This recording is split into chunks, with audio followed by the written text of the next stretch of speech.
Greetings from the Tower of Lepanto. This is Father Angelo Mary Geiger for Standing Fast, a weekly commentary on Catholic life in the public square.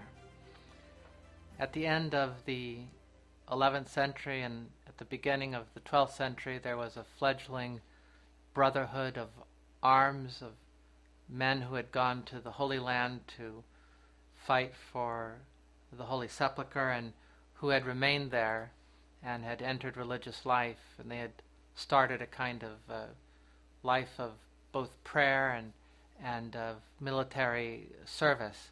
It's called the Knights Templar, and the leader of the Knights Templar, Hugh de Payens, asked at one point Bernard of Clairvaux, Saint Bernard, the great Cistercian, to write them an exhortation to encourage them in the way of life that they had undertaken.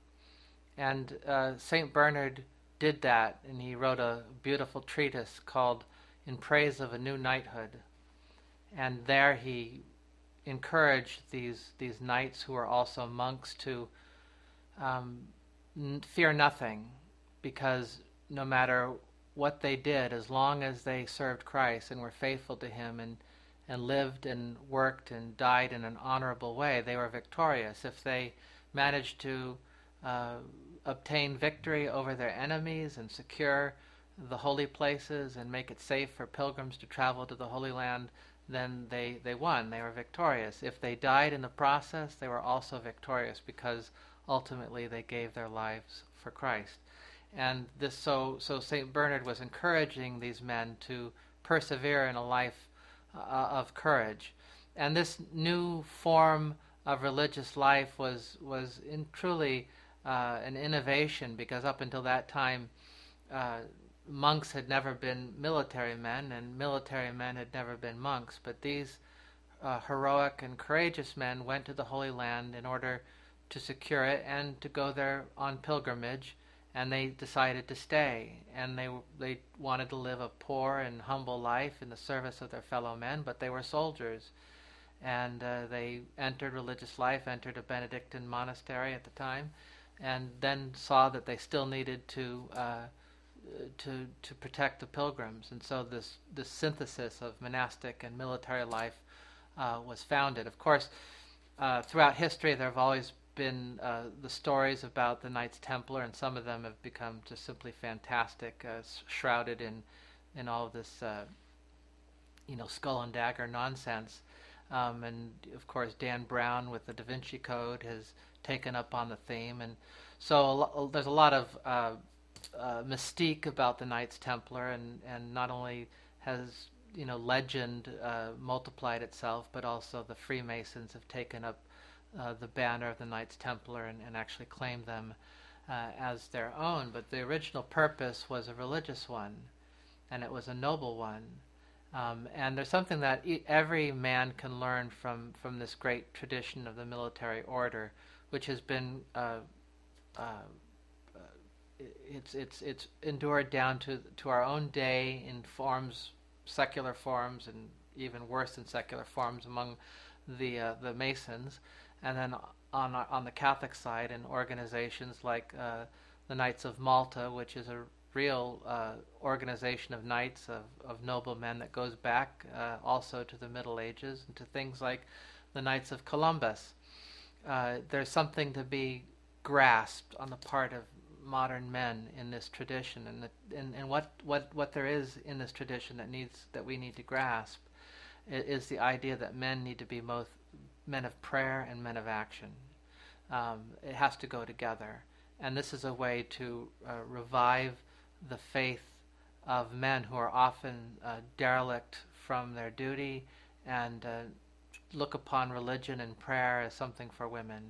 Men need to band together and pray together, and they need to form themselves in groups where they can translate their prayer into action, into works of mercy, into the defense of human life, into the defense of marriage, and the rights of the church.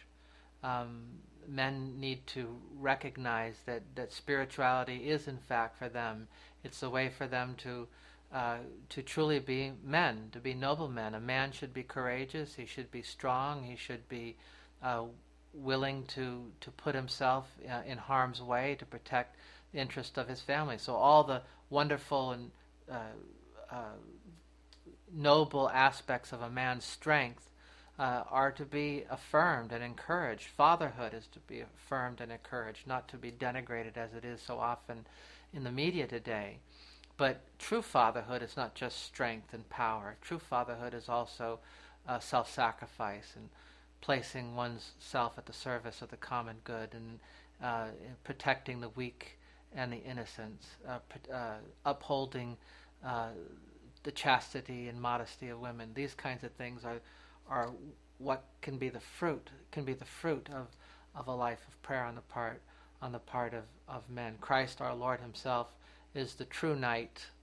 He is the true man of prayer and man of action. He consecrated himself to the will of God and to his Father's work, and he put himself in a state of constant prayer, and he translated that prayer into action, and that action ultimately led him to the cross, where he put himself in harm's way in between his bride, the church, and the devil who was working for the ruin of souls. And he laid down his life. He slew the dragon at the cross, and he obtained for us all liberty and freedom. He died for his bride, the church, and in a particular way, he was there in between Satan and the Blessed Mother. The Blessed Mother represents all that is true, good, and beautiful, all that Christ was willing to die for, and each and every one of us need to imitate the Lord. Imitate him in his prayer and in his action. Imitate him also in his love